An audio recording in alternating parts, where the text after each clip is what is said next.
Star 9 న్యూస్కి స్వాగతం. ఇక డీటెయిల్స్ చూస్తే సంక్షేమ భవన్ హైదరాబాద్ కార్యాలయాన్ని ముట్టడి కార్యక్రమాన్ని జయప్రదం చేయాలని సంక్షేమ భవన్ ముట్టడి కరపత్రాన్ని కేవీపీఎస్ నాయకులు ఆవిష్కరించారు. ఈ సందర్భంగా కేవీపీఎస్ జిల్లా కార్యదర్శి కల్లేపల్లి అశోక్ మాట్లాడుతూ పెద్దపల్లి జిల్లాలో సంక్షేమ హాస్టల్స్ సమస్యలు పేరుకుపోయాయని, హాస్టల్ వార్డన్ల నిర్వహణ లోపం తీవ్రంగా ఉందని, పరిశుభ్రత పాటించడం లేదు, లైట్లు ఫ్యాన్లు తిరగని హాస్టల్స్ ఉన్నవి, బాత్రూంలో శుభ్రత పాటించని లోపం ఉందని, నాణ్యమైన ఆహారం అందించడం లేదన్నారు. ఇక ఎస్టీ ఎస్టీ బీసీఏ కారణంతో కొందరు నిరాకరిస్తున్నారు.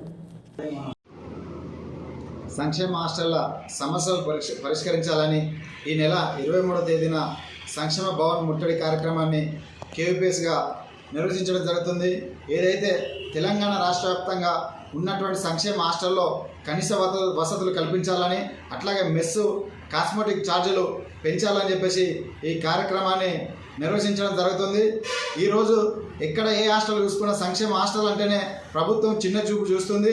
ఎందుకంటే కనీస సౌకర్యాలు కూడా ఈరోజు హాస్టల్లో కల్పించకపోవడము ఈ ప్రభుత్వానికి సిగ్గుచేటుగా మేము భావిస్తున్నాము. ఎందుకంటే హాస్టల్లో ఈ ఫ్యాన్లు కానీ లైట్లు కానీ కనీసం తాగడానికి మంచినీరు కూడా లేని హాస్టళ్ళు చాలా ఉన్నాయి. అట్లాగే ఈరోజు మెస్ ఛార్జీలు కూడా ఆరోకర మెస్ ఛార్జీలు ఇచ్చి వాళ్ళను అనేక రకాల ఇబ్బందులకు గురి చేస్తుంది. అట్లాగే ఎస్ఎంహెచ్ హాస్టల్ వాళ్ళకి విద్యార్థులకు ప్రతి విద్యార్థికి 1000 రూపాయల నుంచి 2000 రూపాయల వరకు ప్యాకెట్ మనీ కూడా ఇవ్వాలని చెప్పేసి మేము డిమాండ్ చేస్తున్నాము. అట్లాగే పక్క భవనాలు లేకుండా హాస్టల్ నడిపిస్తున్నారు. ఒక్కొక్క హాస్టల్కి ఒక 2-3 హాస్టల్ కలిపి ఒక వార్డెన్ ఇవ్వడం వల్ల ఆ వార్డెన్ కూడా అన్ని హాస్టల్ను చూసుకోలేని పరిస్థితి ఉంది. అట్లాగే ఏదైతే హాస్టల్లో వర్కర్లను కాంట్రాక్ట్ బేసిక్లో అపాయింట్ చేయడం వల్ల కూడా హాస్టల్ విద్యార్థులపైన ఒక వంట చేయడం కానీ లేకపోతే వాచ్మెన్ కానీ పూర్తి స్థాయిలో హాస్టల్లో ఉండకపోవడము వాళ్ళ అనేక రకాల ఇబ్బందులు పడుతున్నారు విద్యార్థులు. హాస్టల్ విద్యార్థులకు ఏదైనా జ్వరం వచ్చినా లేకపోతే ఆరోగ్య సమస్యలు వచ్చినా 6 గంటల తర్వాత వాళ్ళ హాస్పిటల్కి పోవాలంటే కూడా ఒక్కరే ఆ విద్యార్థులు వెళ్ళిపోవడం జరుగుతుంది.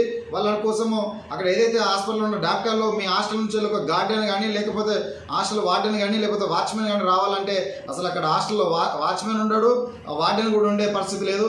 ఎన్నిసార్లు మేము అధికారుల దృష్టికి తీసుకెళ్ళినా కానీ ఈ హాస్టల్ సమస్య మాత్రం పరిష్కరించడం లేదు. కాబట్టి ఈ హాస్టల్ సమస్యలు పరిష్కరించాలని తెలంగాణ ప్రభుత్వం ప్రత్యేక నిధులు విడుదల చేసి హాస్టల్ విద్యార్థులపైన సంక్షేమ హాస్టల్ పైన ఖర్చు చేయాలని చెప్పేసి చెలో సంక్షేమ భవన్ ముట్టడి కార్యక్రమాన్ని మేము చేస్తున్నాము. అట్లాగే పెద్దపల్లి జిల్లా కేంద్రంలో ఉన్న ఎస్సీ ఎస్ఎంహెచ్ హాస్టల్ ఈరోజు రేపు కూలే పరిస్థితి ఉంది.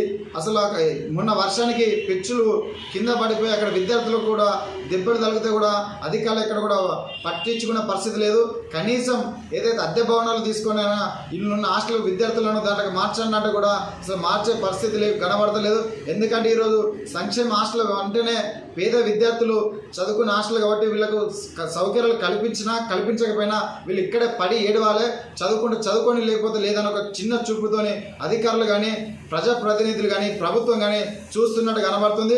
కాబట్టి వీటన్నిటిని హాస్టల్ సమస్యలు పరిష్కరించి విద్యార్థులకు మెరుగైన వసతులు కల్పించాలని చెప్పేసి ఈ కార్యక్రమాలను నిర్వహించడం జరుగుతుంది. కాబట్టి విద్యార్థులు యువజన రంగ నాయకులు అందరూ కూడా ఈ ముట్టడిలో పాల్గొని దీన్ని విజయవంతం చేయాల్సిందిగా కోరుతాం.